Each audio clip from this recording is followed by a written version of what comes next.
Taiwan से तनाव के बीच चीन को लेकर अभी भी बड़ी खबर यह है कि जानबूझकर अमेरिका और सहयोगी देशों को उकसा रहा है चीन।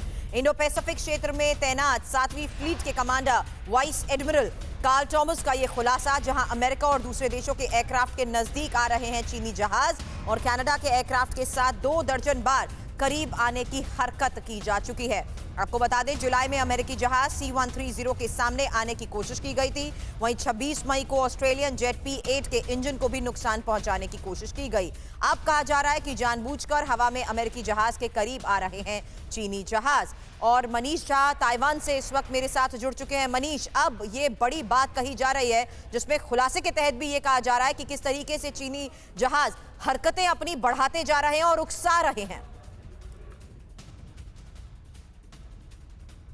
जी हाँ सुरभि, देखिए ये बात कोई और नहीं बल्कि अमेरिका के इंडो पैसिफिक कमांड के जो हेड हैं, यानी 7th फ्लीट के कमांडर कार्ल थॉमस, उन्होंने ये जानकारी दी है। और उनका कहना ये है कि चाइनीज़ जेट का जो पैटर्न को स्टडी किया गया है और उसके बाद जो एयरफोर्स का मानना है कि जानबूझकर चीन के फाइटर जेट अमेरिका के या कोई दूसरे देश के फाइटर जेट के सामने में इस तरीके से आते हैं कि एक खतरनाक स्थिति पैदा हो जाए, जिससे या तो चाइनीज़ फाइटर जेट और उस फाइटर जेट में टकराहट हो जाए या फिर जो दूसरा फाइटर जेट है दूसरे देश का, उसको नुकसान पहुंचे और वो वहां पर नष्ट हो जाए। और ये बात जानबूझकर चीन की तरफ से की जा रही है और इसके पीछे का एकमात्र मकसद ये हो सकता है कि दरअसल चीन की एयरफोर्स चाहती है कि कोई ऐसी घटना घट जाए, कोई ऐसा मिसकैलकुलेशन हो जाए जिससे युद्ध शुरू हो जाए। और पिछले कुछ महीनों में ये पैटर्न लगातार चीन की तरफ से बढ़ता जा रहा है। तो अब तक जो हमने देखा था कि चीन चाहे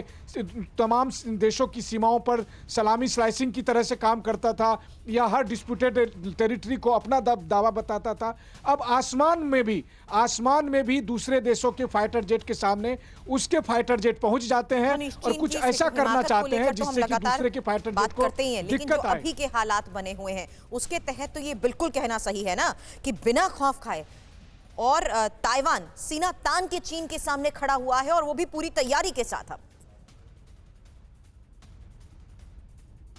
बिल्कुल सही कहा आपने। देखिए, ताइवान की air force F-16 wiper fighter jet के नेतृत्व में जिस तरीके से न सिर्फ रोजाना, अगर आप कहें तो रोजाना, बल्कि कल भी 17 फाइटर जेट चीन की तरफ से आए थे ताइवान की सीमा के सामने में और उसमें से 8 मीडियन लाइन को क्रॉस भी किया था और ताइवान की एयरफोर्स ने उसको खदेड़ दिया था। तो ये बात सच है कि ताइवान की एयरफोर्स भी चीन की एयरफोर्स को खदेड़ देती है। लेकिन हमारा मकसद ये बताने का है कि चीन के एयरफोर्स जानबूझकर वो स्थितियां पैदा कर रहे हैं जिससे इंडो पैसिफिक क्षेत्र में युद्ध कभी भी शुरू हो जाए और उसके लिए एक बहाना मिल जाए कि ये गलती इसलिए दूसरे एयरफोर्स ने किया है। और इसका शिकार ना सिर्फ ताइवान या अमेरिका की एयरफोर्स हो रही है, बल्कि जो ट्रेंड बता रहे हैं उसके हिसाब से कनाडा की एयरफोर्स के साथ ये घटना घटी है।